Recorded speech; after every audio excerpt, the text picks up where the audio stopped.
National Championship Journey. Let's talk about the National Championship. What it takes to qualify, how you earn your invitations, and what it means to be part of this prestigious event. The journey starts at the state level. To earn an opportunity to compete at nationals, you first have to prove yourself by becoming a state champion in your divisions. From there, champions may receive an invitations or a designated slot to compete at the national championship. It's not just about showing up, it's about earning your spot through hard work, dedications, and performance.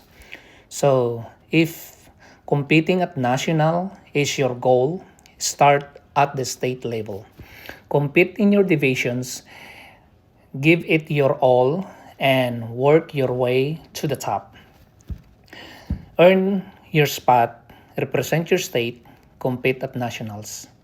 I'm so proud to represent Washington State, proud to be Ilocano, mabuhay Philippines. Champions competing against champions. So, what makes a national championship so special?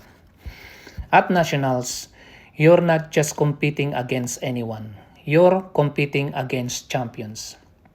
Champions from state across the United States, along with champions from Canada and other countries, come together to compete on the same stage. Everyone earned their way there. Everyone has proven themselves at their state, regional, or qualifying level. That's what makes nationals so unique. You're competing against fellow champions who have already earned their spot. In other words, the national championship is where champions meet the champions and compete to find out who can rise to the top. That's what makes become a national champion such a big accomplishment. You don't just qualify for nationals, you earn your place among the champions. So, thank you very much for watching all my videos and listening the rules and how you become part of the nationals.